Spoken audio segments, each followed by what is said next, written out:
Good morning, everyone. I would like to welcome you all for the 5 days FDP on Generative AI on online mode. Pensabit is a leading provider comprehensive academic and intelligence property services and dedicated to supporting the researchers, academicians, and professionals worldwide. Our mission is to streamline the process of research publications, patent filling, and intelligent properties protections, enabling our client to focus in the innovations, knowledge creations. Before going to the FDP program, I would like to share the few services that was provided by the Pencil Bits, where the innovation meeting explorations. We do SCI research paper publication for the engineering and the Scopus indexed journal for the discipline like engineering, management, and the commerce. We provide the patent generated patent grant services with the Indian designs, UK designs, Australian designs, and Indian utility, German utility model, Japan utility model, and USA patent publications and Indian copyrights. We are glad to share with you. We done a 2000 plus patent with the 100 successful rate. We are doing the textbook publication for the all disciplines. We are providing the book chapter publications and PhD assist for the engineering and management. We are doing the IEEE paper for the engineering. The Pencil Pit is a consulting organizations and many events like seminar, workshop, FDP for academic and research. Research scholar.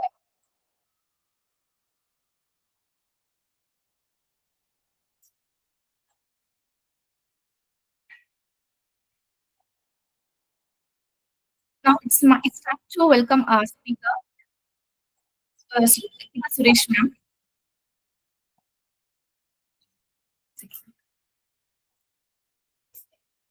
Oh, sorry. It's time to welcome our speaker today, Geeta Suresh ma'am, is an accomplished academic and industrial professional with a strong background in the computer science engineering. She holds the master degree in the technology and she's currently pursuing his PhD specialized in the generative AI. Geeta ma'am is being a wealth on the experience from her time as a programmer analytics at these cognizant technology solutions, where she has honored her skill in the software development and analytics. In academic, the Geeta Suresh ma'am has made a significant contributions as the assistant professor in Department of Artificial Intelligence and Machine Learning at Sri Buddha College of Engineering.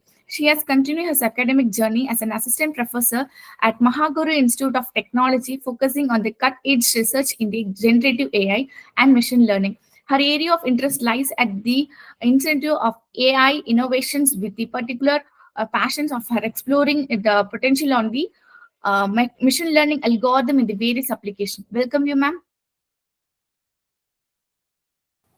Thank you for the warm welcome. Am I audible? Yes, ma'am, it is audible, ma'am. Okay, shall I start? Yes, ma'am, we can start anything.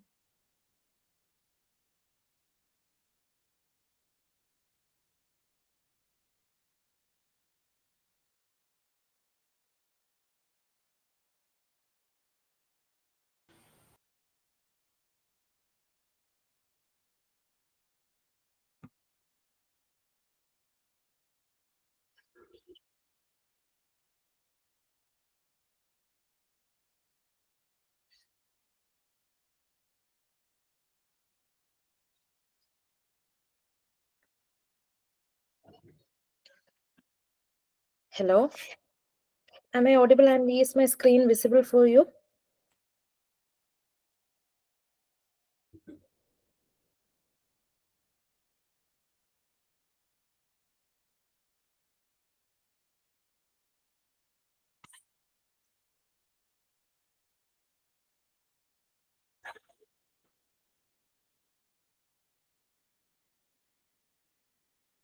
Okay, thank you.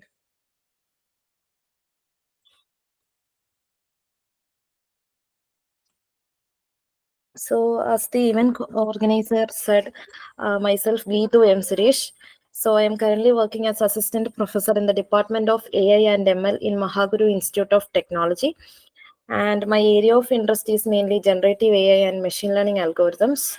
So, as this is the first session of the FDP, I will be focusing on an introduction to what exactly generative AI is, then what is the role of generative AI in natural language processing applications. So the basic things of these two topics will be covered, and I will also be discussing about the tools, the modern tools of generative AI, which will be helpful for us in our research works and all. And there are so many tools of generative AI which can be helpful in academics as well as industry also. So we will be familiarizing or having a look into all of these tools.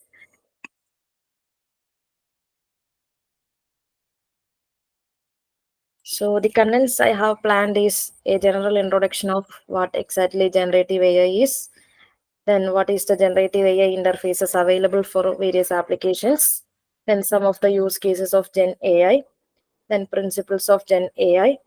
Then we will be moving to the second part, which will be focusing on natural language processing. So I will be briefing about the what exactly natural language processing is, what is the natural language processing pipeline, which encompasses all the tasks we have to perform to process test natural language text, and then what is the role of Gen AI in this natural language processing applications. So moving to introduction, we can look into what exactly generative AI is. So, generative AI is actually an innovative field within the artificial intelligence technology. And what differentiates generative AI from traditional AI is that it can be focused on creating content. So while AI makes machine intelligent as like humans, it will be performing tasks like classification, prediction, etc. But generative AI focuses on creating content. It can create content such as text, images, music, even videos that closely mimics human creativity. Whatever content human can create, that all generative AI will create. So, unlike traditional AI models that are designed to recognize these patterns or perform specific tasks, Gen AI model can create new original content. So, these models like OpenAI's GPT-4, etc., they will be learning from vast data sets and use that knowledge to create realistic or imaginative outputs based on prompts that are given by users. So, whatever content I want, I can type in their prompt and they will be generating content for me. So recently I have familiarized a tools, Gamma AI. So if I want a presentation to present about something, just type in the topic I need, then they will be preparing the PPT for me. Gamma AI. We can all use that tool for generating that very interesting PPTs. And they are already providing premium accounts, so maximum of 10 slides can be prepared using this Gamma AI. They will be asking for the content for each slide, so simply we can type in the headings for each slide. They will be generating the content, very interactive content. They will create images, text, anything for us in that PPT.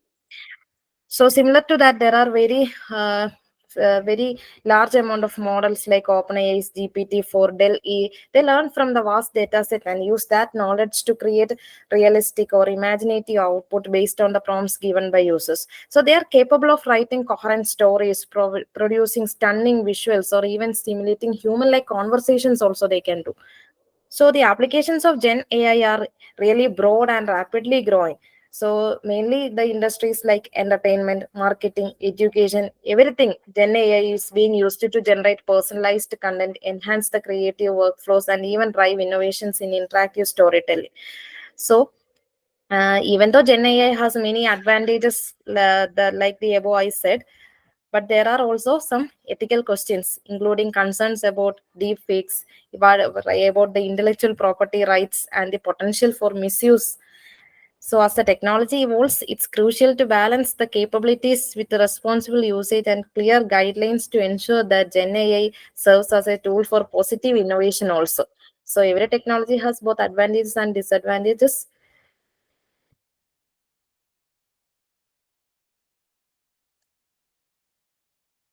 Then, what are the generative AI interfaces now existing? So, mainly generative AI interfaces are used for text generation, image generation, code generation, voice generation, 3D model generations. So, under text generation tools, the most familiar one for every one of us is ChatGPT. ChatGPT is managed by OpenAI, and it is a large language model used for generating human-like text. They can be used for tasks like conversation, content writing, summarization, anything. Whatever prompt we are giving, ChatGPT will generate text for us. So similar to ChatGPT, there are also some other text generation tools, Jasper AI, Copy AI, Write Sonic, etc. So Jasper AI is a tool that is used for content creation, that is mainly for blog post, social media content, ad copy, etc. We can use Jasper AI. Then for Copy AI is another tool. This Copy AI can be used for copywriting tasks such as product descriptions, email content. As for such task, we can use this Copy AI. Then another tool is Write Sonic. So it is a helpful for writers like long form articles, blog post, etc. They are such type of content writers can use Write Sonic for creating authentic blog post. Then image generation tools. We can create AI images on our own using these AI image generation tools. DAL-E is the main tool. So it can generate images based on text prompts, enabling the creation of both realistic and imaginative images. There are also other tools, Midjourney, Stable Diffusion, Art Breeder, etc. This Midjourney is specialized in generating artistic images, and it will be creating like creative and fantasy style output. Fantasy style images can be created using this Mid Journey. Excuse me, ma'am. Yeah. Ma'am, the slides are not it is still in the first slide only. Oh, sorry. Is it visible now? Only we can see the first slide, generative AI, that intro slide is, we can see. Sorry, I will check now.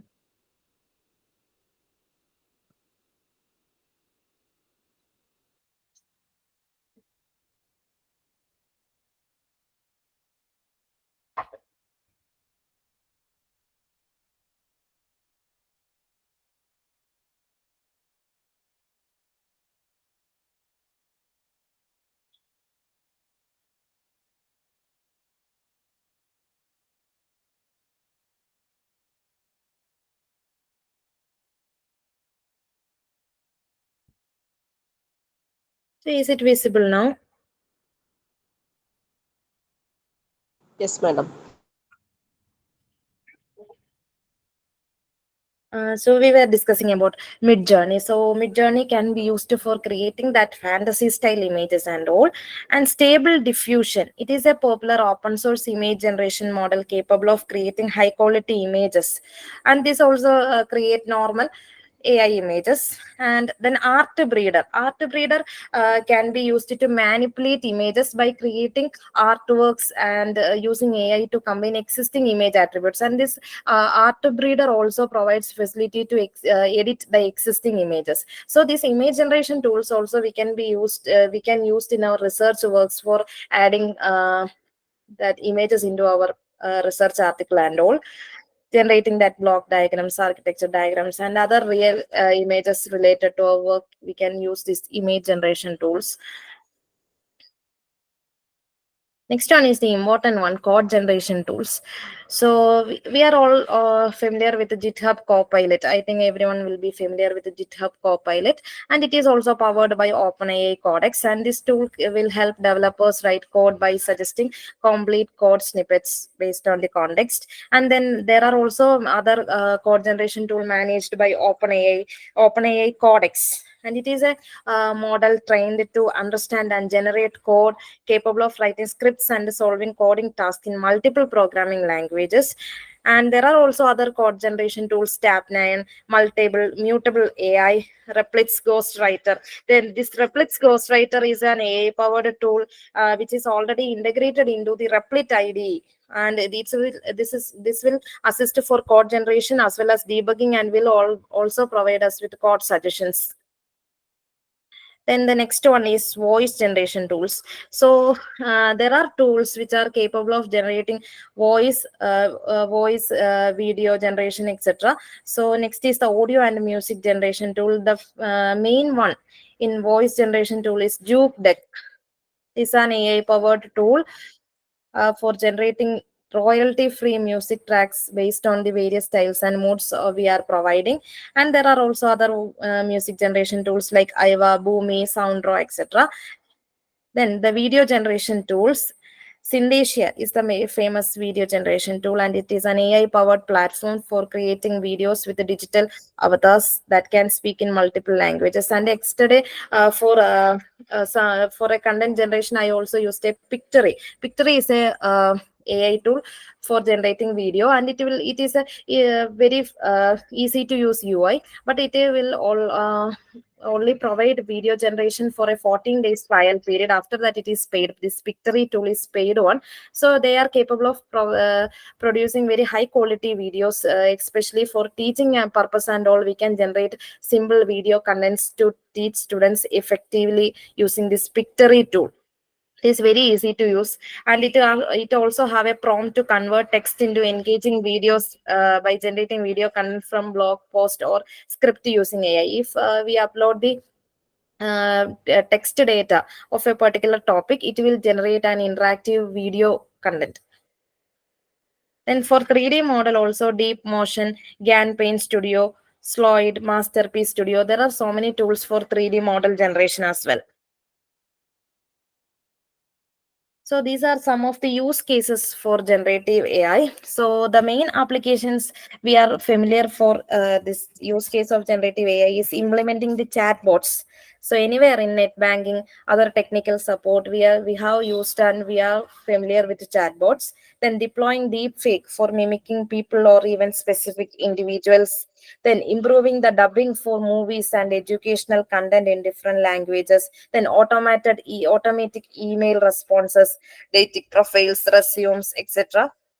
Then creating the photorealistic arts, improving product demonstration videos in marketing section, then suggesting the new drug compounds to test, then designing physical products and buildings, optimizing new chip designs, writing music in a specific style. All the above tools we have used are mentioned as different use cases for generative AI here.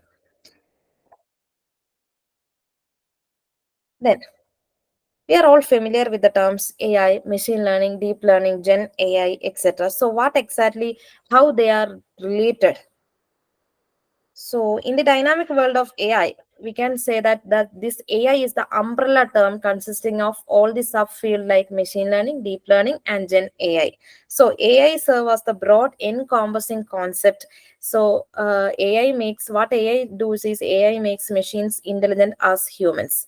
Then the machine learning learns patterns from the data we are providing. Then deep learning, it leverages deep neural networks for intricate pattern recognition. So if uh, deep learning is more efficient than machine learning, like it can predict data for even unseen new data, vast amount of data they can process using deep learning. So generative AI is different from all these three. Even though Gen AI is a subfield of AI, ML, and deep learning, Gen AI is distinguished for its capability to generate new content. Excuse me, madam. The slide it is not changing. It is still in Gen AI interfaces, madam. Can you please move the slides? Oh, sorry, I'm moving, but I don't know what exactly happening is. 1 second. Artificial intelligence. Maybe due to network issue, I don't understand what is happening here. Is it now visible? It is not visible for me now.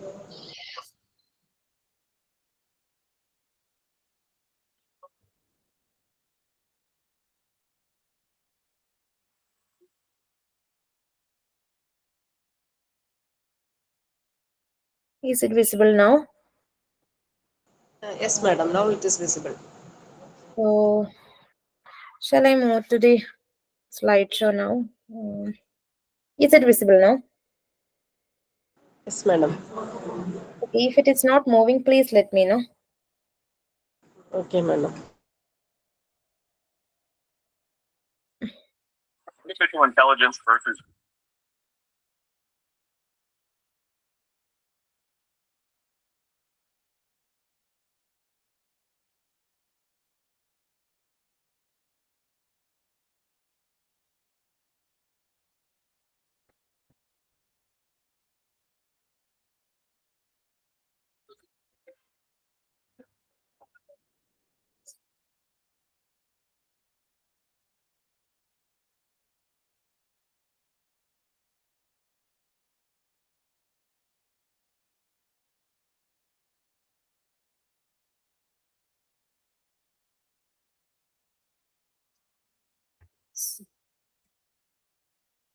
So the next is the principles and strategies that we are using in generative AI.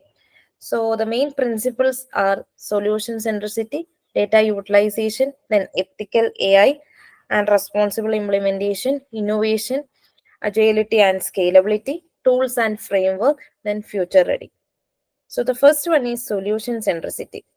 That is, so we should have a thorough understanding of what each use case and what are the requirements of a particular application. And we have to tailor the AI's capabilities according to the use case we have understood. So it is central to generative AI is the principle of designing solutions that directly address specific business challenges or opportunities. And in this case, we have to tailor our AI capability according to what exactly the use case is. And second one is data utilization.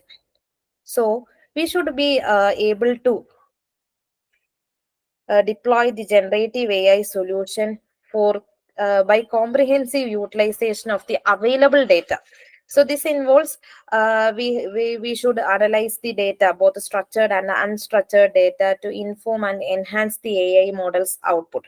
So we have to analyze what data is available with us, what are the features of the data, everything we should be clear about, and we should efficiently utilize the available data, whether it is structured or unstructured data. The next one is ethical AI and responsible implementation. So, the main foundational principle in the application of generative AI is the ethical usage of the available technology. So, this includes ensuring the fairness, avoiding any biases, respecting the privacy of everyone, and adhering to the relevant regulations. So, responsible implementation also involves transparent and explainable AI models, allowing the users to understand and trust the AI's decisions and outputs. So the next one is innovation. So innovation means we should be embracing the trends towards a multi-modal AI, which processes and interprets multiple types of data inputs, and it is a crucial strategy to interpret multiple types of data inputs. We know that the data we are collecting, or with the data we need to process, is actually very heterogeneous data. So this approach enhances the AI model's understanding and capabilities, leading to more sophisticated and contextually aware solutions.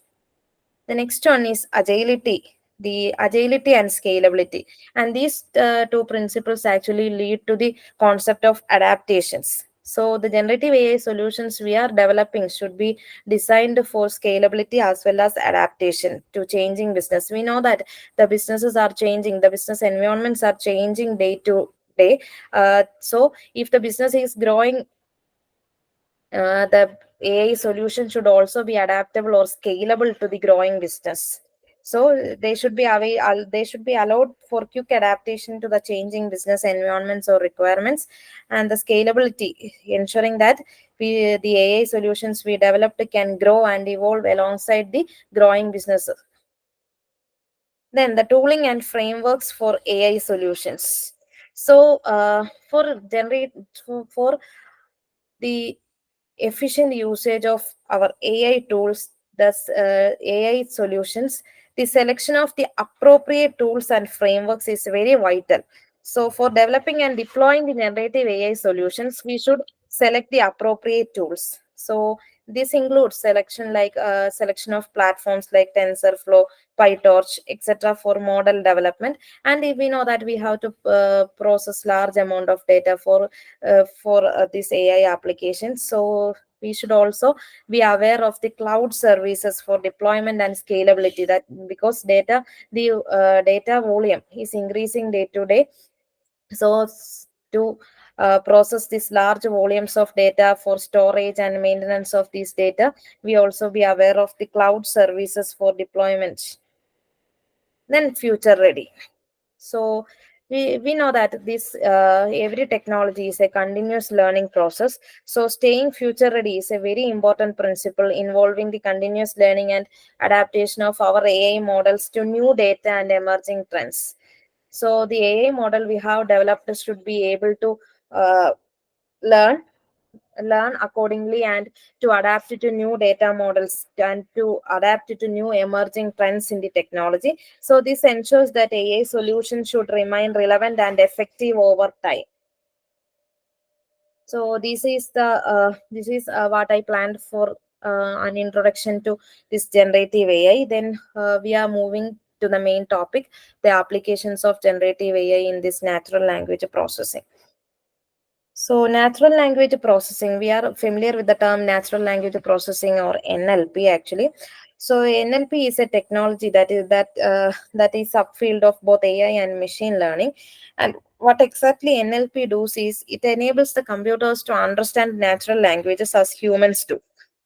So whether the language it is spoken by a human or written, this NLP technology forces AI to take this real world input, process it, and make sense of it in a way a computer can understand. So, natural language processing can be defined as a subfield of machine learning, which includes analysis, generation, and understanding of human languages to derive the meaningful insights. So NLP can be used for text classification tasks, word sequence task, text meaning, sequence to sequence dialogue systems, and all. This NLP can be used. So NLP involves enabling the machines to understand, interpret, and produce human language in a way that is both valuable and meaningful. So we are familiar with the many applications of NLP. The first one is chatbots. So chatbots is a form of AI that are programmed to interact with humans in such a way that they sound like humans itself. So the other end feels like we are talking to a human itself. So we are all familiar with this customer support chatbots and all. So they can either just respond to specific keywords or they can even hold full conversations. So we actually it is very difficult to distinguish the chatbots from humans itself. Then we are also familiar that this auto completion in search engines. So in search engine like Google, when we type the first 2 3 letters of a word itself, they will be providing us with automated suggestions. So search engines use their data sets to analyze what their customers are probably typing when they enter a particular word and suggest the most common possibilities for searching. So if I just type state, then it will provide a State Bank of India, State of America, and so many possible suggestions they will be providing. Then the language translation. So we have an inbuilt translator in Google Chrome itself, Google Translation. If we type in a paragraph or a word or a sentence in Google Translator, it will allow us to translate the content to any of the human languages we know. So Google Translator is a best example for this language translation. Then so many applications for NLP, sentiment analysis. We know that a sentence we are providing can have many sentiments like positive, negative, and neutral. So there are NLP systems there which are capable of identifying the sentiments of a statement. So this sentiment analysis is mainly used in the social media analytics, the Twitter, Facebook, etc. We are posting so many contents. So as there are so many public issues, discussions, forums, etc., people are heterogeneous, or people have heterogeneous opinions about same issues. So sometimes there are chances of people talking negatively, using hate speech, etc. So it is crucial to determine the sentiments of various opinions in these media platforms. So for such applications, we can use this sentiment analysis. Such systems are capable of identifying the sentiments of a sentence, positive, negative, or neutral. Then grammar checkers, email classification, etc. Then we know that when we receive a new email, the inbox itself classifies it as primary, important, spam, junk mail, etc. So these are applications of NLP. Then grammar checking tools, we are familiar of various tools like Quillbot, which can generate, which can rephrase the sentence, which can grammar check for us, etc. So they are all applications of this NLP. So the main terms that are associated with NLP task is the main three main terms associated with NLP: document, corpus, and vocabulary. So document means it is the basic text document in any data set. We can say it as a corpus. Sorry, document. And document, if I am writing the Pledge of India, so India is my country, this can be treated as a document. And corpus means it is a collection of text. The collections may be formed of a single language of text or can even have multiple languages. And vocabulary is the list of all the words contained in the corpus. Therefore, all the words contained in all the documents, it contain all the words that are contained in all the documents. So entire superset of all the words is known as vocabulary. And the three terms we should be familiar for before learning this NLP: document, corpus, and vocabulary. So this is the main thing we should be very clear about NLP, this NLP pipeline system. So this NLP pipeline system is actually a 8-stage process, and it clearly makes how this AI machines are processing a natural language text. So in comparison to the general machine learning pipelines, NLP, we also perform some extra processing steps because the machines don't understand the text. The reason is very simple. The machines does not understand the text. So the biggest problem is how to make the text understandable for machines. So the crucial task of making machines understanding the text data we are providing, we are using a 8-stage process as NLP pipeline. This data collection, text cleaning, pre-processing, feature engineering, modeling, evaluation, deployment, this monitoring and model updating. We will be discussing each of the stage in a detailed way.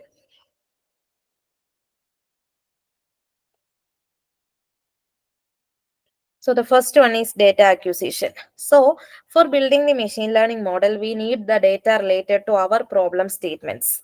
So sometimes we already have the data set and sometimes we will not be having the data set. So we have to find it, or we have to generate the data set for our application. So the text data is already available in websites, email, social media, in the form of PDF or even in the plain text format. So the main challenge is how to make the data in a machine readable format.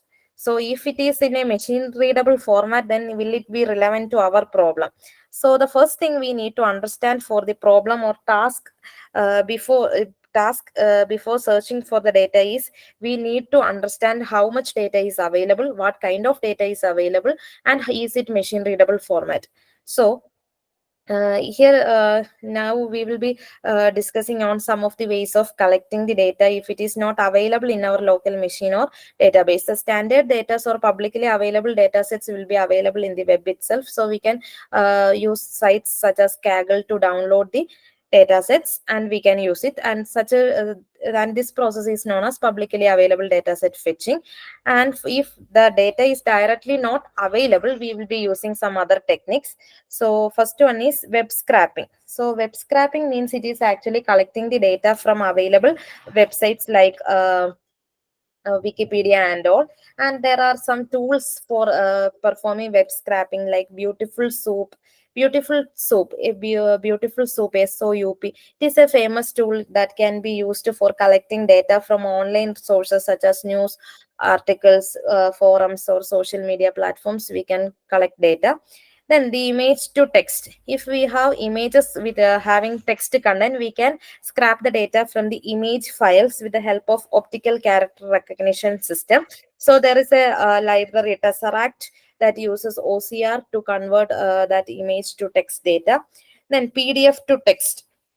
So we have many Python packages that can convert the data into text with the PyPDF2. There is a library in Python, PyPDF2, and this PyPDF2 library can convert text data from .pdf extensions. They can extract the text data.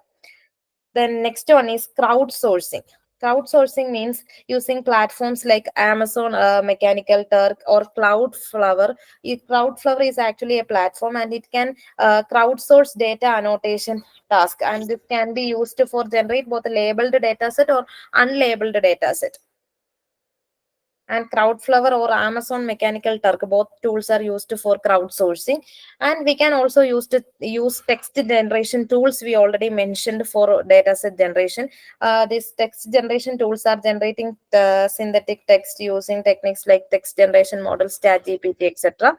And API access also we can utilize. So utilizing APIs provided by online platforms such as Twitter, Reddit, or Wikipedia to retrieve textual data. And this can be for real-time data collection only. We can use this API access tools. So for data collection, we have publicly available data set, web scraping, then downloading the publicly available data set, API access, crowdsourcing, then converting the image and PDF to text data. These are the available methods for collecting the data set required for our application.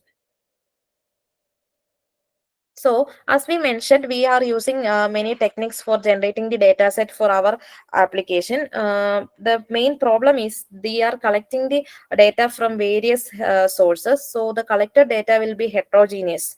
So it should contain so many noise data. It will not be in a proper format, and and sometimes even the data will not be for following a common homogeneous format. In such cases, we can use the text cleaning techniques.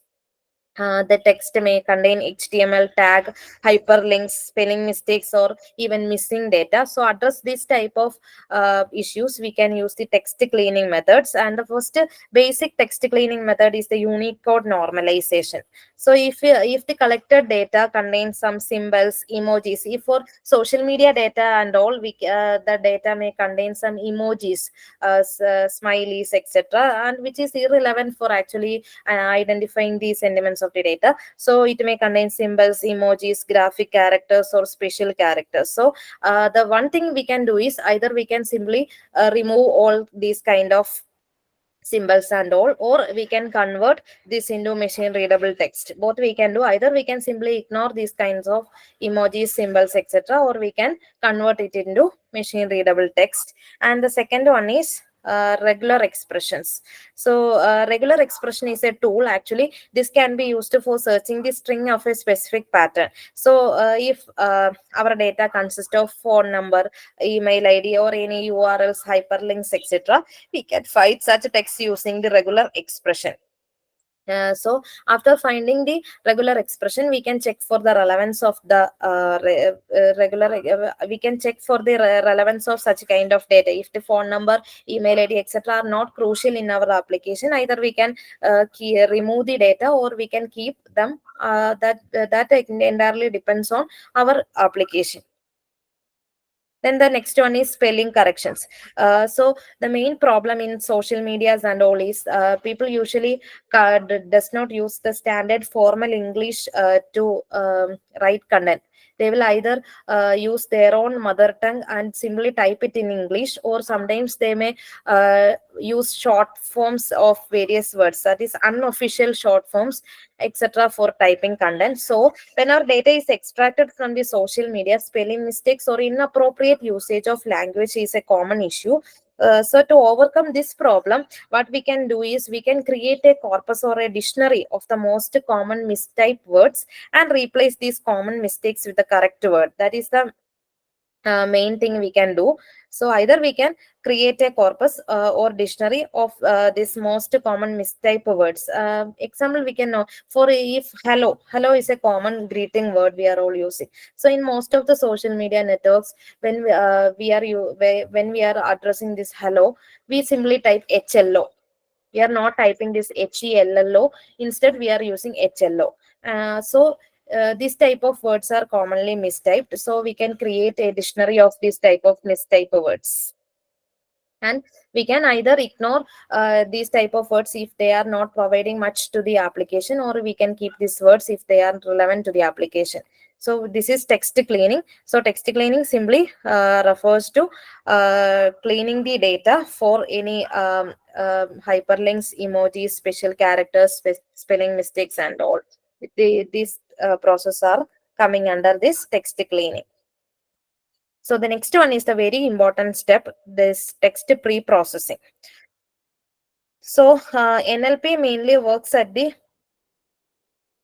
sentence level, and it also expects words to be separated at the minimum level. So for processing the text data, actually we need this atomic unit of text, and which is cleaned. So cleaned text data may contain a group of sentence, and each sentence is a group of words. So we need the atomic unit of the text to perform this pre-processing tasks.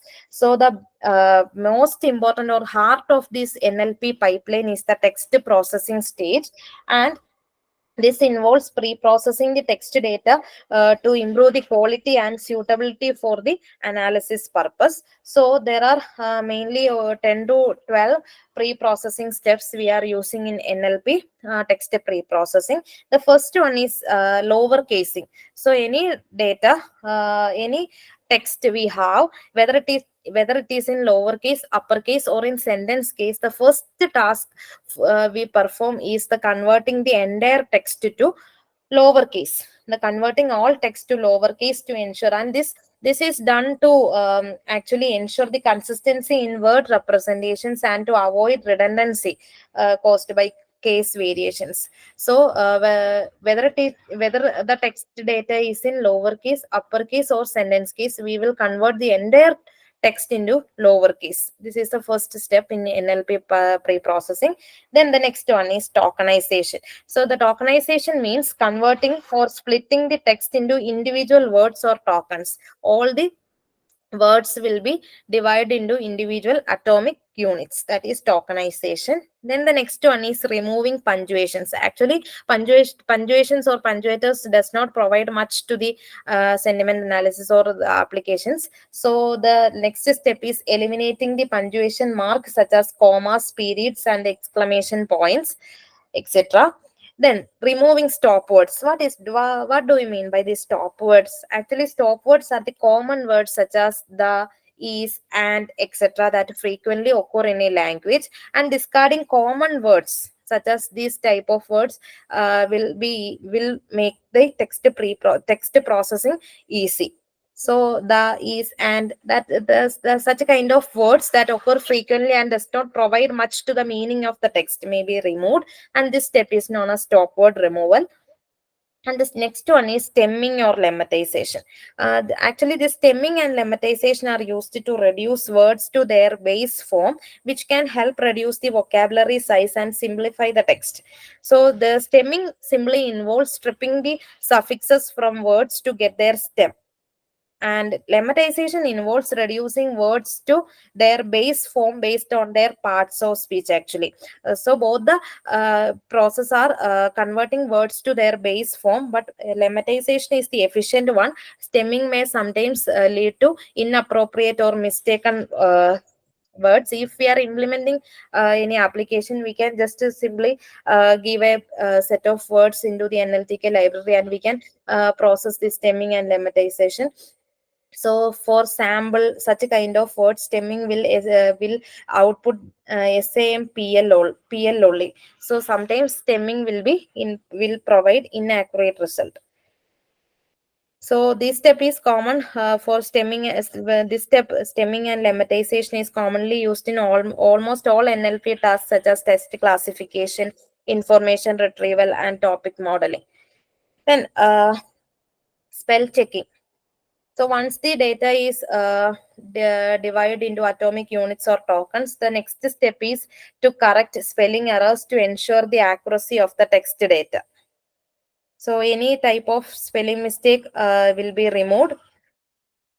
Then the next is removing HTML tags, emojis, or URL. The stripping HTML tags and hyperlinks from text data obtained from web sources. If the data we are collecting is from web sources, then we have to remove these HTML tags, hyperlinks, etc. from our text data.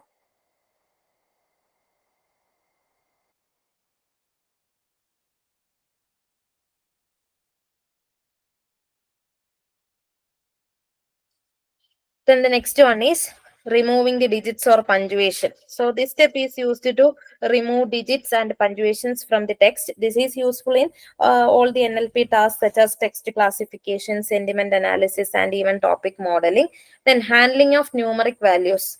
So we have to decide whether to keep or remove numeric values based on the specific task requirements. If we are not, if the numeric data available in our text are not relevant to our applications, we can simply remove the numerical data.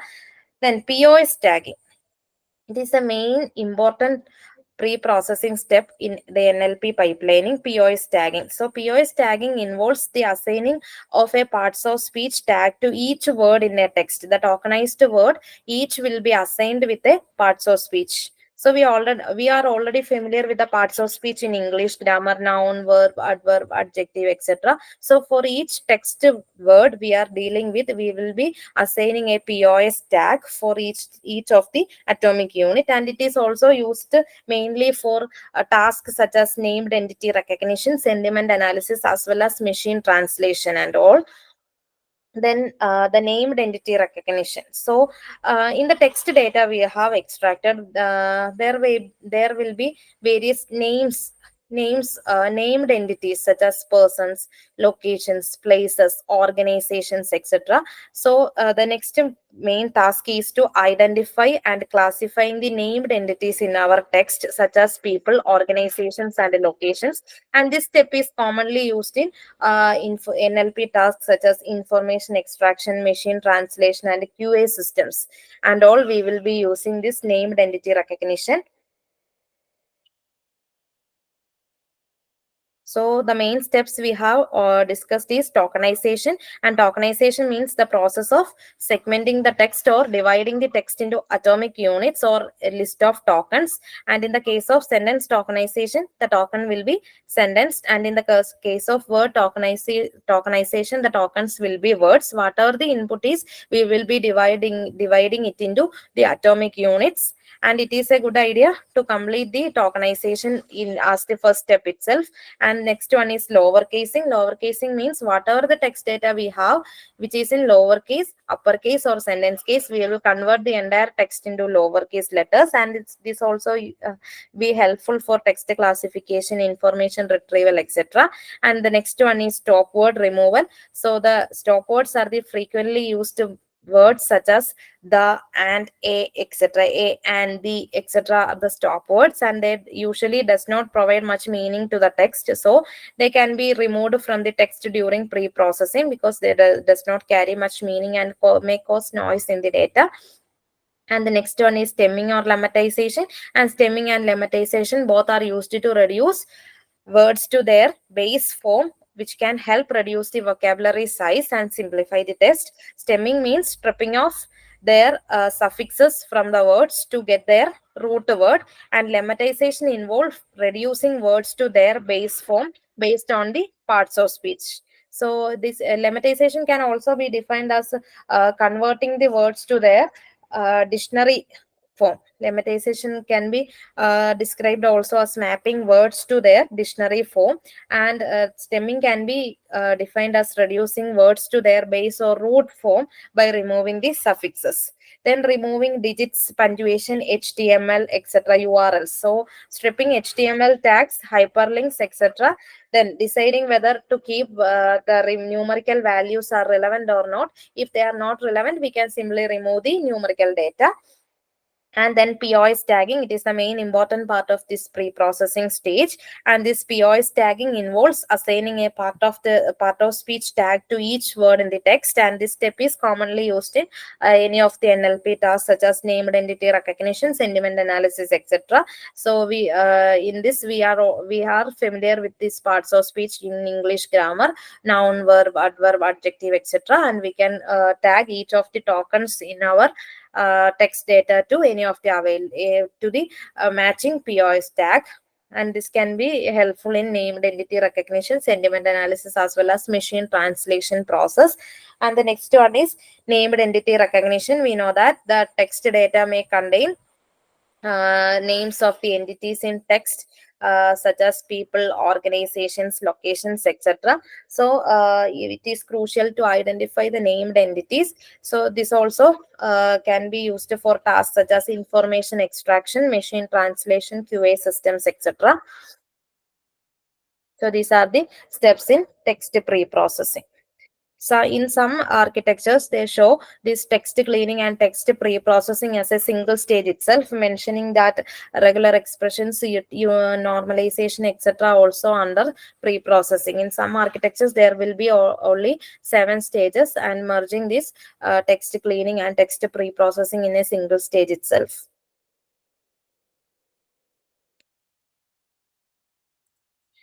The next one is feature engineering. So we have collected the data from various sources, and we have formed a data set consisting of text data.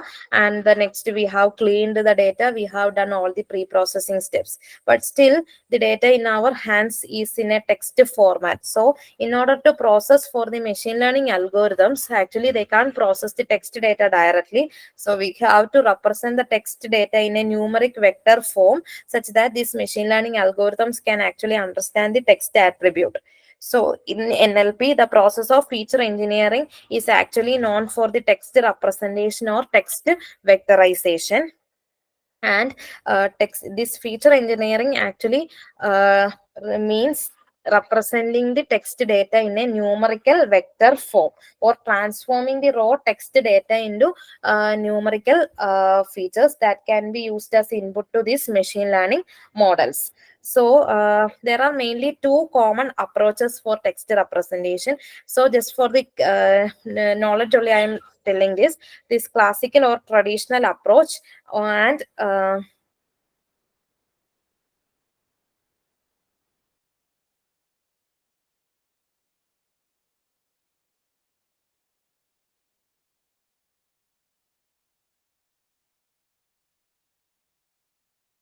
and word there are mainly 2 approaches for actually feature engineering. The first one is the classical or traditional approach, and the second one is neural or word embedding approach. And in this slide, we are discussing about the classical or traditional approach. In the classical or traditional approach, actually we are uh, creating a vocabulary for unique words and assigning a unique ID, that is an integer value for each word, and then replace each word of a sentence with this unique ID.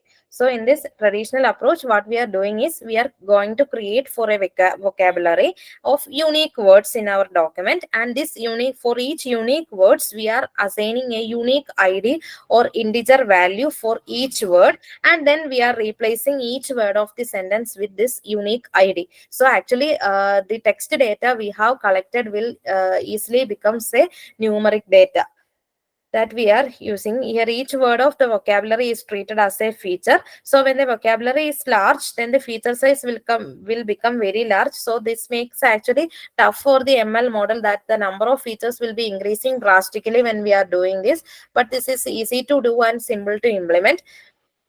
So the first one is bag of words. So bag of words only actually describe the occurrence of words within a document or not. It actually check whether this word have occurred in the document, and if yes, the frequency of the occurrence will also be added to the vocabulary. It just keep track of word counts and ignores the grammatical details and the word order. It does not contains any parameters like word counts or the grammatical details of the word, or anything like that will not be considered. It just check for whether the word is present in the document, and if yes, the number of times of occurrence of that particular word.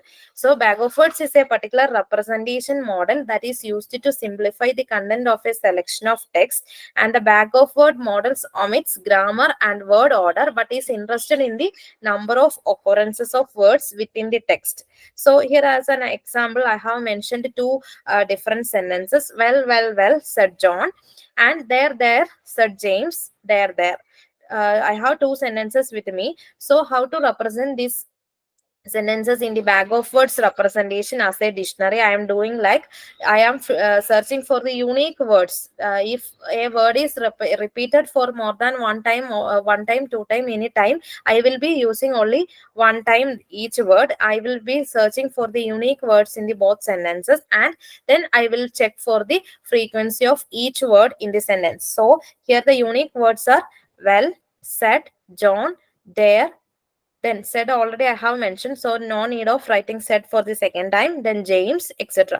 James. So there are only 5 unique words in this sentence: well, said, John, dare, and James. So the next task is counting the occurrence of each word in the documents. So the well have occurred 3 times, said have occurred 2 times, then John only for 1 time, there occurred for 4 times, and James also occurred only for 1 time. This is how bag of words representation is working.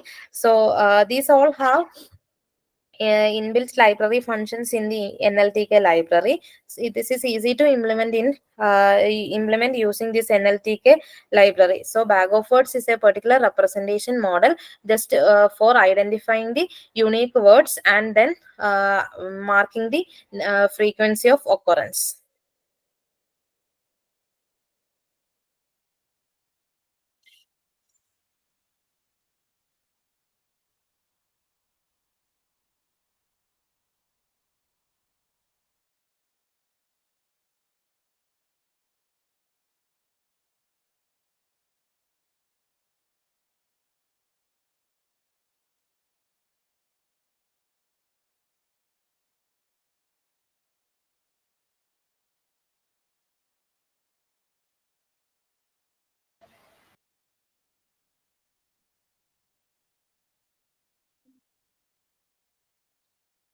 So this is how bag of words works. And the next one is Ngram model. Uh,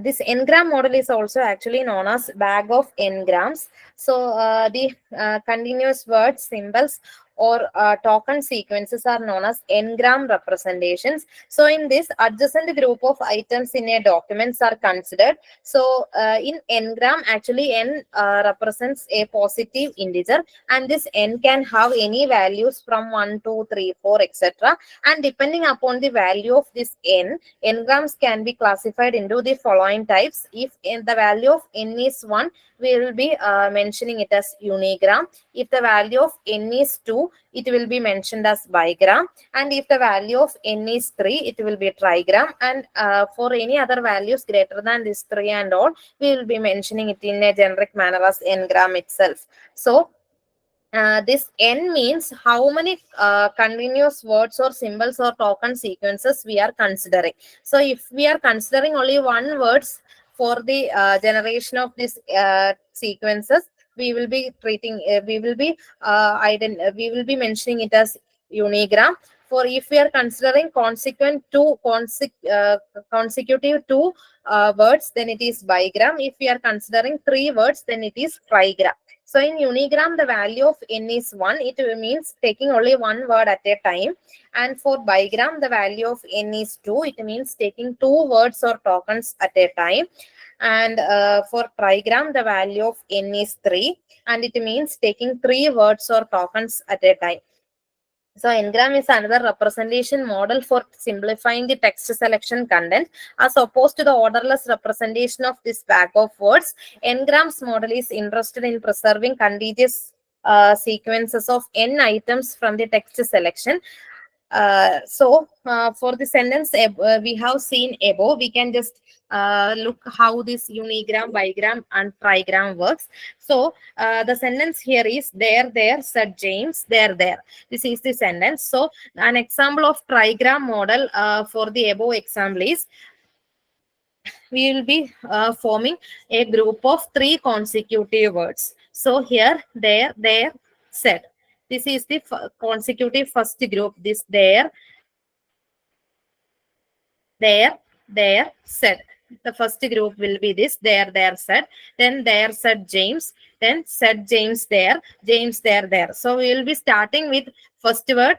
We will be grouping the first three words in for the first gram. Then we will be starting with the second word, forming three consecutive words. Then third word, consecutive three words, and like that we are forming this. So the task is just to start with the first word, extract the next two words and form a single group. Then the second word, extract next two words and form a group of three, and similar to that we are doing this. So the this engrams have many disadvantages actually, because if we are using engram models having length greater than 4, 5, etc., the length of vocabulary will be large, resulting in a large vector of the word, and it does not capture any of the semantic meaning of the text, and no solution for out of vocabulary terms. So each method have some of the disadvantages, and for engram, the disadvantages is the length of vocabulary we are forming will be large, and it will be resulting in a large vector of the word, and it does not capture any of the semantics meaning of the text, and no solution for out of the vocabulary terms.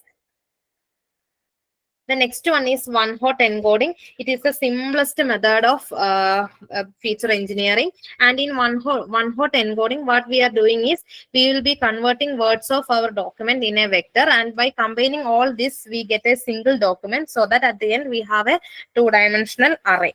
The advantage is it is very simple and we can code it ourselves. But the disadvantage is if, for example, there is a vocabulary cat, dog, and fish. So we will be using a matrix like format to generate the one-hot encoding. So cat, it appears as the first word. So we will be marking 1 for cat, and the remaining words will be marked as 0. And for dog, it appears as the second word. So in the second position, we will be marking 1, and for all other positions we will be marking 0. For fish, it is appearing as a third word, so we will be marking 1 for the third position, and the remaining bits will be marked as 0. So in one-hot encoding, the main disadvantage is that it will be forming sparse metrics, and there will be no fixed size of the representation. If the number of words increases, the number of binary vectors will also be increasing, and it does not capture the semantics of the text, but it is simple to implement. So in a one-hot encoding, each word in the vocabulary will be represented by a unique binary vector, and where one element is 1 and the other element is 0. So 1 indicates the presence of the word, and other elements will be marked as 0. So the 1 will be marked based on the position of the word in the vocabulary. This is one-hot encoding.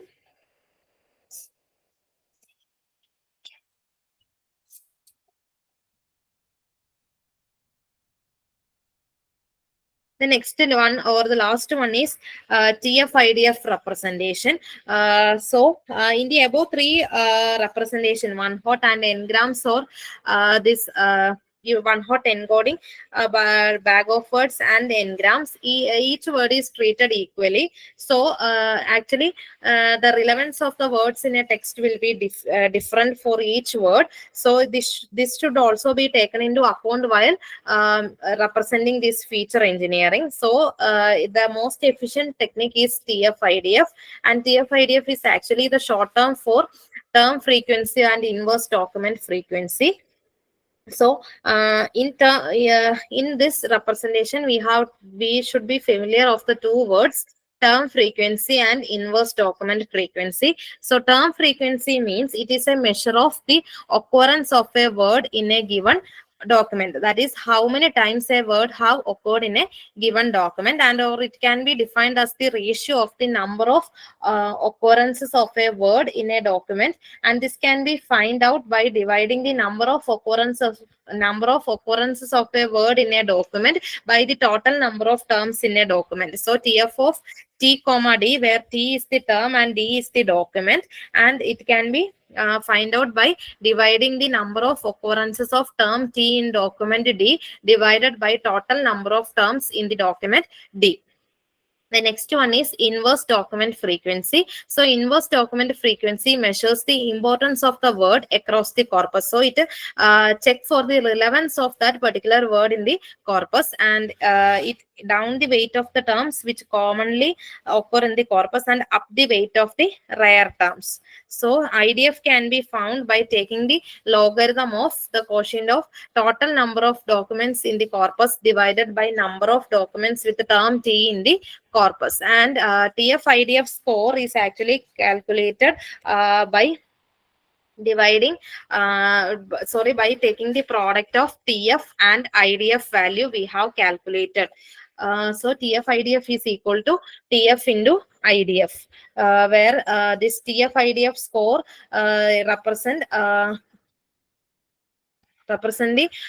number of occurrences of a word in the document, and the n represent the total number of documents in the corpus, and the and for an Ma'am, shall I ask you one doubt? there is a corpus of size of some 10,000, and there is a number of documents containing the term Excuse me. cat for a 300 times. Then the inverse document frequency of cat can be calculated by 3 log of 10,000 divided by 300. So we can find the relevance of the term cat in the entire document. In this way, we can calculate the IDF. Excuse me, ma'am. Can you hear me? So we can have a quick break of 5 minutes, and then we can continue the rest.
Okay, let's continue.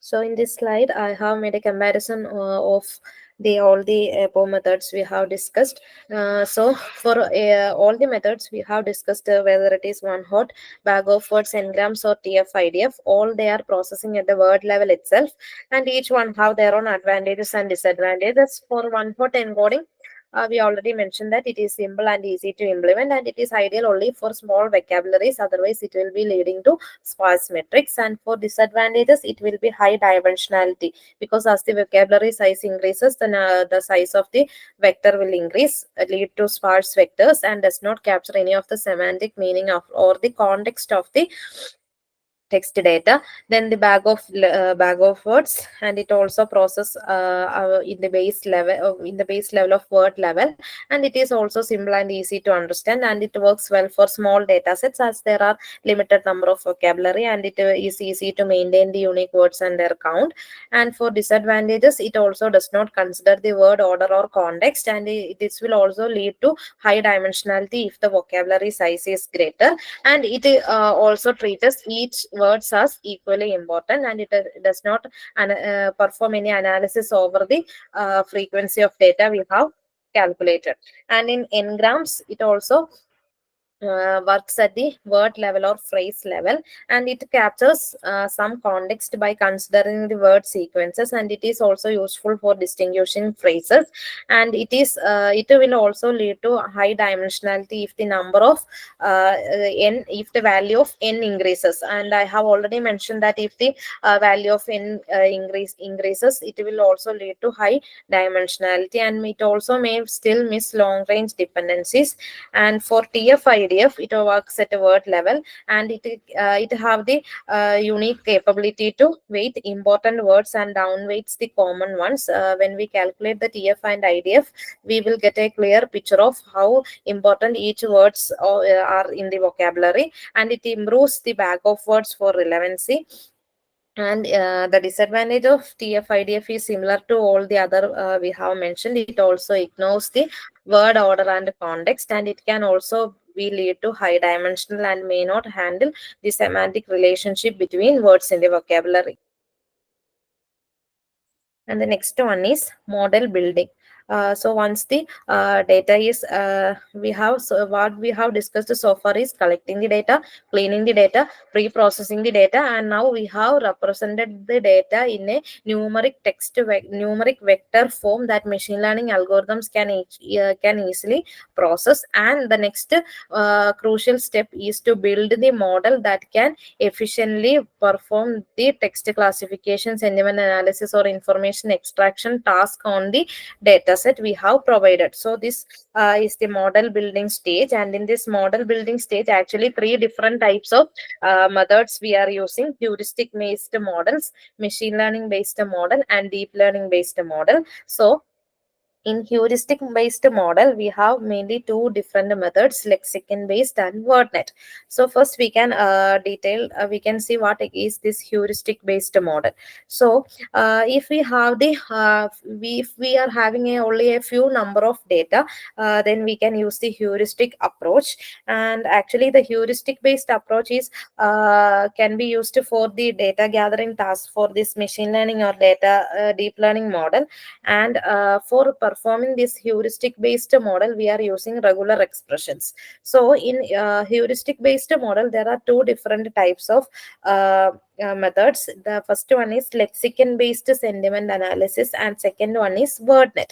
So in lexicon based sentiment analysis, what we are doing is we will be counting the positive and negative words in a sentence. Hence we can perform the task. So we will be simply counting the positive and negative words in the in the sentences. And for wordnet, it has a predefined database of words with their synonyms, hyponyms, and meronyms, and it uses this database for solving all the rule based NLP task.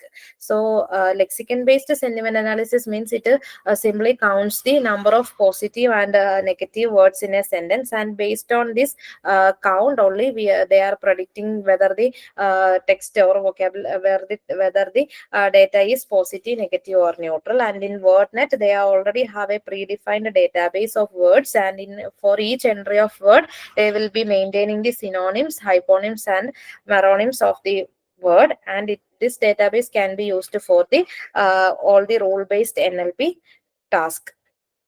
And when coming to machine learning models, there are mainly four different types of models: naive-based model, support vector machines, hidden Markov models, conditional random field, etc. So naive-based is all naive-based classifier or naive-based is already familiar to us, and it is used for the classification task. And this naive-based algorithm is actually based on the Bayes theorem of probability theory in maths, and it is a group of classification algorithms based on Bayes theorem. And how it works is that the naive-based classifier actually assumes that each feature has an equal and independent contribution to the outcome or the result. And this naive-based algorithm can be used for document classification tasks such as sentiment analysis or spam filtering and all. We can use this naive-based classifier. So actually it is used for classification tasks. So classification means it will take us discrete values as input, and it will give a yes or no or true or false, such kind of values.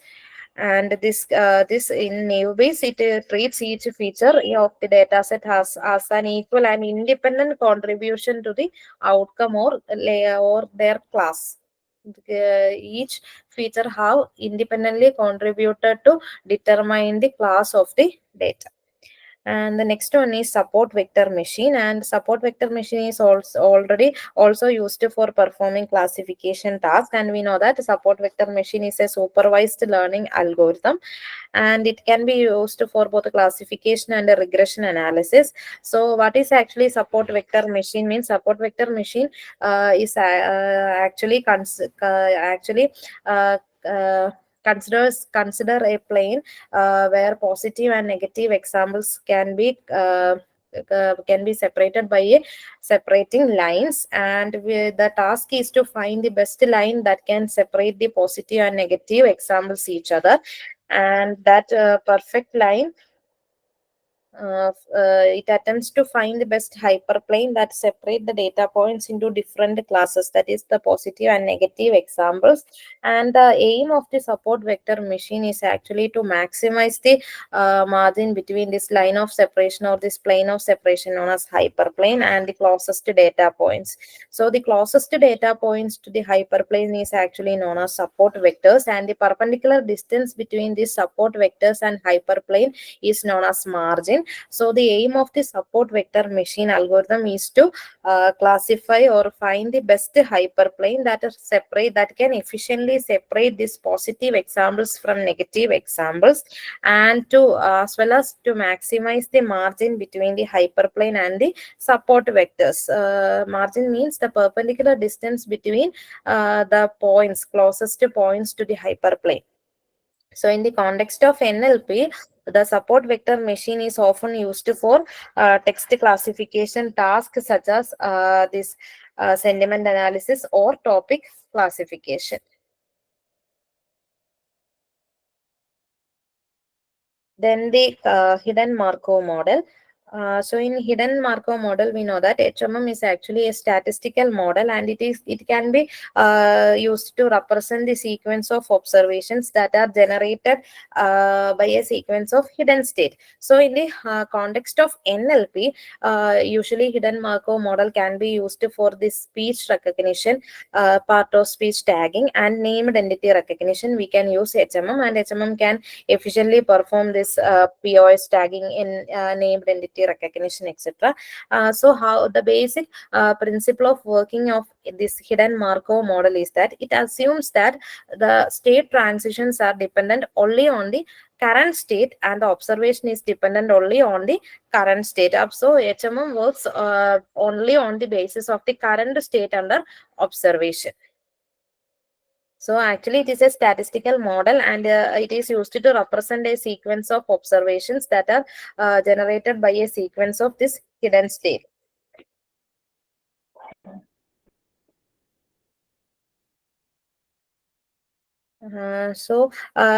Actually, this HMM is working on the idea that there is an underlying process with so many concealed state, and each of which has a non-result. So probabilities for switching between these concealed states or hidden states and emitting observable symbols are defined by the model, and this HMM can be used to describe the probability relationship between this sequence of observations and sequence of hidden state. So actually HMM works by considering two types of variable, these hidden states and observations. So the hidden states are the underlying variables that generate the observed data, but they are not directly observable. But the observations are the variables that are measured and observed. So the relationship between the hidden states and the observation states is modeled using a probability distribution, and the HMM is the relationship between the hidden states and observation using two sets of probabilities. Here mainly two probability parameters they are considering: the transition probability and the emission probability. The transition probability describe the probability of transitioning from one state to another, one hidden state to another. The transition probability from one hidden state to another is mentioned as transition probability, and the emission probability describe the probability of observing an output given a hidden state. So this is the hidden Markov model. So it can be used for speech recognition, part of speech tagging, and named entity recognition. And it assumes that the state transitions are dependent only on the current state, and the observation is dependent only on the current state. And the next one is conditional random field. So conditional random field is also known as CRF, and it is a type of probabilistic graphical model used for modeling sequential data where the output is a sequence of labels. So this can be used for modeling sequential data, and in such a type of data the output will be sequence of labels. So it is already, the working is similar to that of hidden Markov model, but the difference between this hidden Markov model and CRF is that CRF can take into account more complex dependencies between the output labels. So in the context of NLP, this CRF can be used for named entity recognition, POS tagging, as well as information extraction tasks.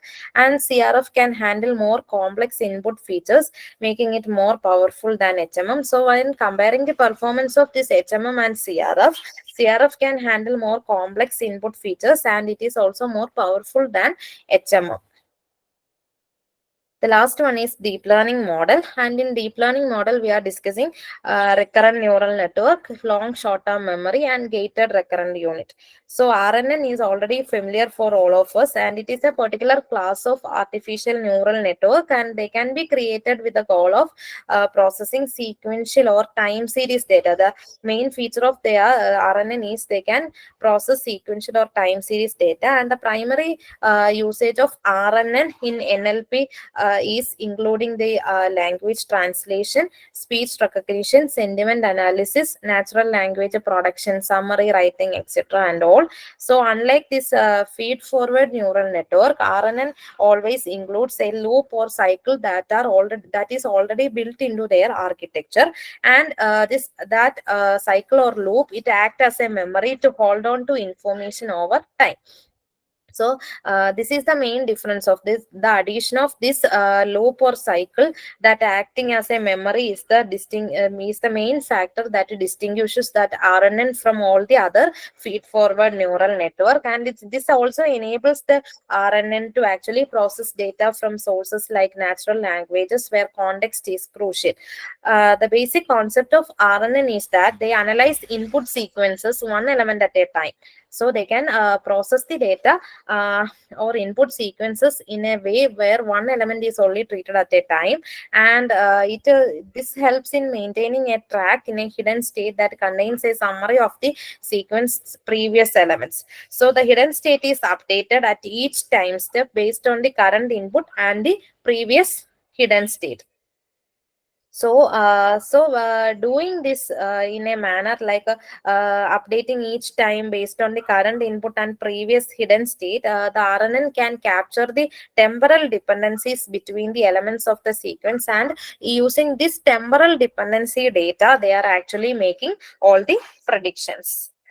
Going into the working of RNN, we know that the fundamental component of RNN is actually the recurrent neuron, and this recurrent neuron, it receives input, the current input vector, and and it will also take the previous hidden state, and based on this current input vector and the previous hidden state, it will be generating a new hidden state as output, and this output hidden state is actually used for the next recurrent neuron in the sequence. So actually this is a this is a network in which each of the neuron takes as input the output of this previous stage. So this output or hidden state is then used as the input for the next recurrent neuron in the sequence, and an RNN can be expressed in a mathematical equation that f of ust minus 1 plus the plus wxt plus b. So I'm not going into much detail of this RNN. Then there are another two architectures also we have to discuss, this long short time memory and gated relay unit. So in long short time memory, it is actually an advanced form of this RNN model, and there is a problem for RNN model, that is vanishing gradient problem, and this LSTM can handle the vanishing gradient problem of RNN. So what exactly the vanishing gradient problem is, it only remembers the part of the context which has a meaningful role in the predicting the output value. So this LSTM functions by selectively passing or retaining information from one time step to the next using the combination of memory cells and gating mechanisms. So mainly LSTM is an advanced model of this RNN, and which rectifies the or handles the vanishing gradient problem of RNN by remembering the part of the context which has a meaningful role in predicting the output value. So the LSTM actually, it is a combination of several number of parts such as cell state, hidden state, forget state, input gate, etc. Then GRU is the gated recurrent unit, and this gated recurrent unit GRU is also an advanced form of RNN, which also solve the vanishing gradient problem. So like LSTM, GRU also have a gating mechanism that allow to selectively update or forget information from the previous time step. Not all informations they are storing and processing. They only they also selectively update or forget information. Then however, this GRU also have fewer parameters than LSTM, which makes them faster to train and less prone to overfitting. And the two gates in GRUs are the reset gate and update gate, which control the flow of information in the network. And this update gate, it controls the amount of information that are passed through the next state, and the rest gate is, it decides whether the previous cell state is important or not. So coming into summary, in model building, we have learned three different types of model building methods: heuristic based model, machine learning based model, and deep learning based model. In heuristic based model, it is used for data gathering tasks for machine learning or deep learning model, and in this case the heuristic based model building technique is used when we have now very fewer data. In that case we are using a heuristic approach, and in this case we have two different types of model building techniques: lexicon based sentiment analysis and wordnet. And in lexicon based sentiment analysis, it works by counting the positive and negative words in the sentence, and wordnet, it works by building a predefined database which consists of the synonyms, hyponyms, and meronyms of each words, and this particular database will be used for processing of or solving the rule-based NLP task. And for machine learning model, we have seen naive-Bayes, SVM, hidden Markov model, and conditional random field. Naive-Bayes, we know that it is a well-known classifier algorithm, and it is a group of classification algorithms that works based on the Bayes theorem. And Bayes theorem actually it assumes that each feature has an equal and independent contribution to the outcomes, and naive-based classification algorithms can be used for documented classification tasks such as sentiment analysis, spam filtering, etc. And for SVM, it is also used for classification tasks. The aim of SVM algorithm is to find the best hyperplane that separates the data points into different classes while maximizing the margin between the hyperplane and the closest data points. And the closest data points is also known as support vectors. And this for a this support vector machine is also used for performing text classification tasks such as sentiment analysis or topic classification. And the hidden Markov model, and it is a statistical model, and in this model we are representing a sequence of observations that are generated by sequence of hidden state. And for analyzing in the context of NLP, HMM can be used for speech recognition, POS tagging, and NER, and it assumes that the state transitions are dependent only on the current state and the observation is dependent only on the current state. Then the CRF or conditional random field, and it is a type of probabilistic graphical model, and it is mainly used for modeling sequential data where the output is a sequence of labels. And it is also similar to HMM, but the difference between CRF and HMM is it can take into account more complex dependencies between the output labels. And in the context of NLP, this CRF is also used for named entity recognition, POS tagging, and it can also handle more complex input features, and it is also powerful than HMM. And coming to deep learning model, we have discussed RNN, LSTM, and gated recurrent unit. And in RNN, it is a class of ANN that are created with the goal of processing sequential or time series data. And for NLP processing task, it can be used for language translation, speech recognition, sentiment analysis, then production summary writing, etc. And it also have an inbuilt a loop or cycle built into their architecture, and that is known as memory, and it can hold on to information over time. And this is the main difference between other feed forward networks and RNN. And when it comes to LSTM or long short-term memory, it is an advanced form of RNN model, and it can handle the vanishing gradient problem of RNN. It only remembers the part of the context which has a meaningful role in predicting the output value. And GRU, gated recurrent unit, it is also an advanced form of RNN which can solve the vanishing gradient problem. And like LSTM, GRU also have gating mechanisms that allow them to selectively update or forget information from the previous time step. So these all are about model building. And the last step is evaluation. So evaluation metrics is the evaluation of the model. So once we have built a model, the next step is to evaluate the model, how well it performs, or how well it classifies the data, or how well it performs the tasks. So evaluation metrics, actually it depends on the type of the NLP task or problem we are doing. So for classification like task, the main metrics we are considering is accuracy, precision, recall, F1 score, and AUC. AUC means area under curve. And for tasks such as sequence labeling, F1 score or information, F1 score is calculated. And for information retrieval like task, we are considering mean reciprocal rank, mean average precision, etc. we are considering. For text summarization, we are using rogue metrics for for evaluation purpose. And for regression, we are calculating root mean square, mean absolute percentage error, etc.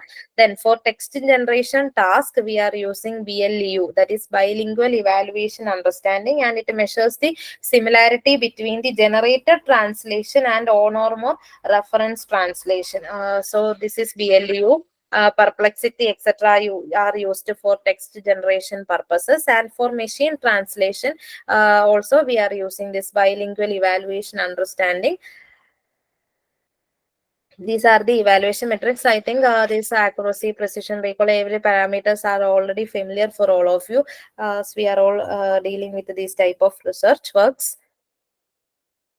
Then what is the then there are two then the main topic is how what is the role of generative AI in this natural language processing. So mainly the generative AI is used in NLP for language generation tasks, contextual understanding, conversational agents, data augmentation, multilingual capability, creating content creation, etc. So we can look into the role of generative AI in each of these tasks. The first one is language generation. So generative AI actually it contributes very significantly to NLP by enabling machines to create coherent and contextually relevant language. And this goes beyond simple text generation. It actually involves the synthesis of language that aligns with the context and purpose of the communication. And this capability is particularly valuable in applications such as content creation, where generating engaging and personalized language is paramount. And so the main contribution of Gen AI is significant to NLP is to enable machines to create coherent and contextually relevant language. And the next one is contextual understanding. So even though we are providing extensive training, this generative AI equips NLP models the ability to grasp the grasp the meaning of the context, leading to more accurate and context-aware language processing. This is a crucial step that this NLP model should be able to do more context-aware language processing, and this is crucial in scenarios where the meaning of a statement can vary based on the surrounding context. That is a main challenges of NLP, actually understanding the context of the sentence and processing the sentence accordingly. This is a main challenge. Mainly, the challenges of NLPs are ambiguity, misspellings, training data, privacy, and ethical concerns. Handling this multilingual and code switching test, and main challenge of NLP is this context-aware processing. So this is a contextual understanding is a crucial step in scenarios where the meaning of the statement can vary based on the surrounding context, whether it is understanding humor, sarcasm, or cultural references. The amalgamation of generative AI and NLP enables machines to navigate the human communication. And the next one is conversational agents. The generative AI powers the development of sophisticated chatbots, virtual assistants, etc., elevating the conversational experience by providing a more natural and human-like interactions. So these conversational agents are not actually confined to a scripted response. They should not be responding to the queries like a scripted response, but they should be able to dynamically adapt it to various user input and making interactions more engaging and effective.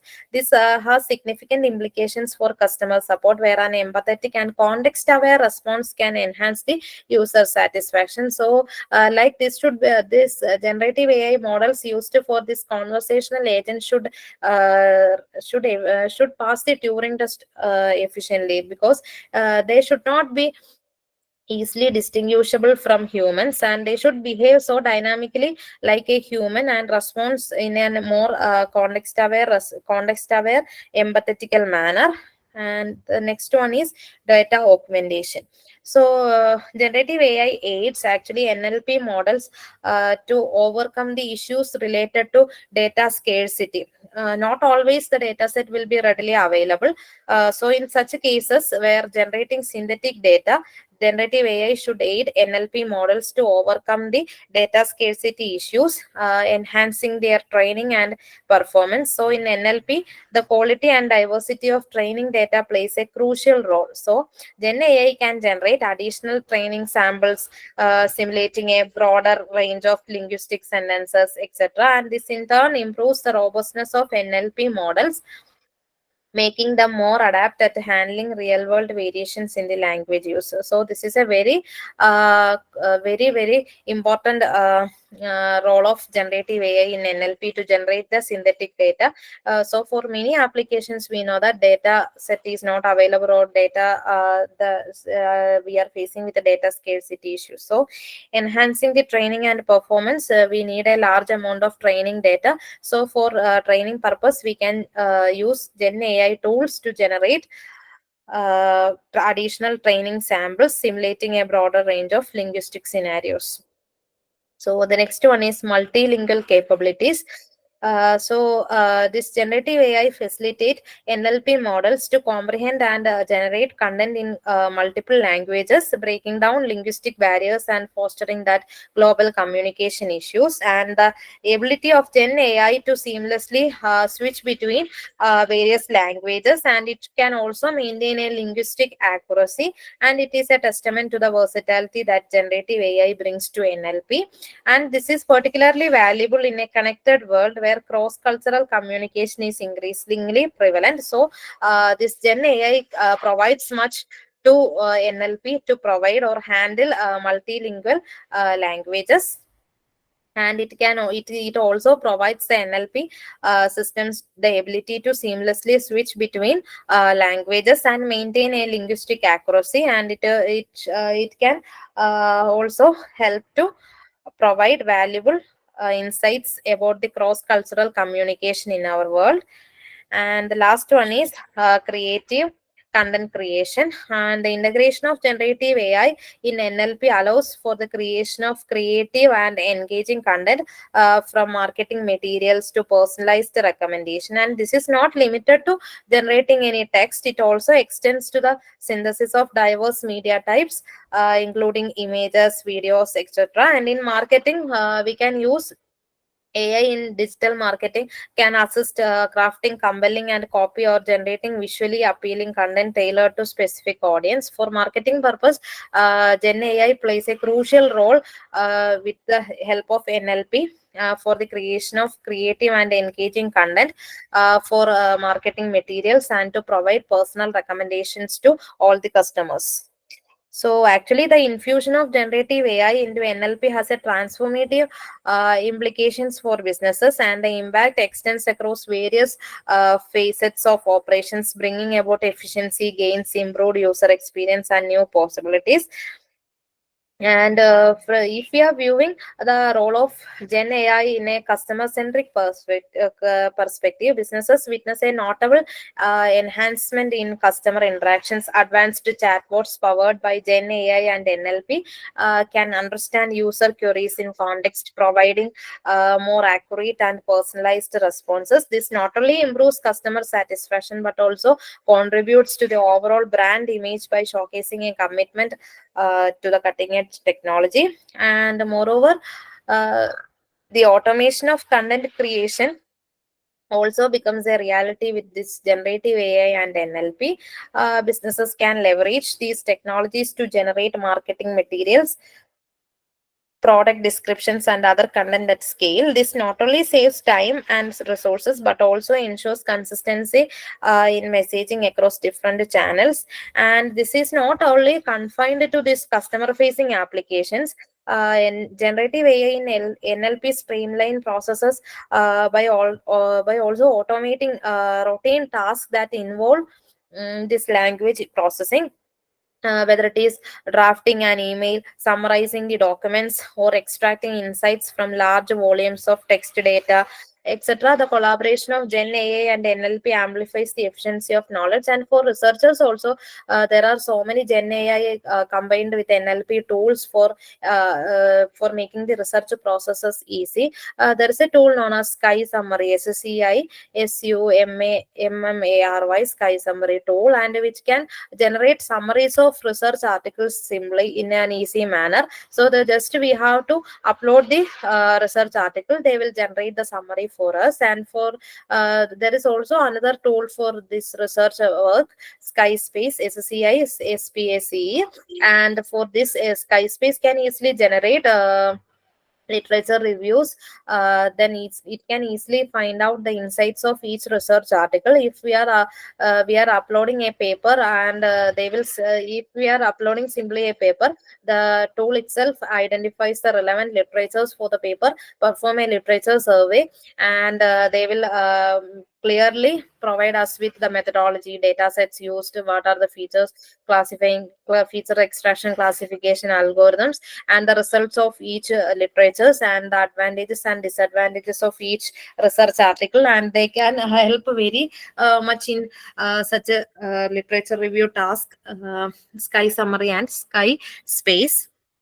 And in the realm of this data analytics, also the ability of generative AI to augment data sets contributes to more robust and accurate model. And in industries where the available data is scarce, or where generating real world data for training purposes is diverse, is challenging, NLP models can be trained on diverse and representative data sets with the help of this generative AI. And from a strategic standpoint, the generative AI in NLP will gain a competitive edge, and the ability to process or improve the power of language generation and understanding open avenues for innovation in product development, marketing strategies, as well as research, customer engagement, etc. So in all these scenarios, generative AI can stay ahead in an increasingly competitive landscape, and they have much more to do. And that's all about the basics of NLP, basics of generative AI, and the role of generative AI in NLP. So I hope you all received a basic level of insight about both these technologies.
Geeta ma'am. Ma'am, it is audible, ma'am. Hello, ma'am. Hello, ma'am. Your doubt section has been cleared, ma'am. Hello, it is audible, ma'am. Ma'am, it is audible, ma'am. Yeah, now it's audible. Okay. Okay, thank you so much for a wonderful section, ma'am. Okay, thank you all. You can leave the session. Tomorrow also you can join in same link. Feedback link will be sent at the end of the 5th day. Thank you for Geeta ma'am for presenting the wonderful section, and I took very useful. We are getting good feedback for this session. Thank you so much, ma'am. We can now join in the next session. Thank you. Okay, ma'am. Thank you. Thank you so much, ma'am.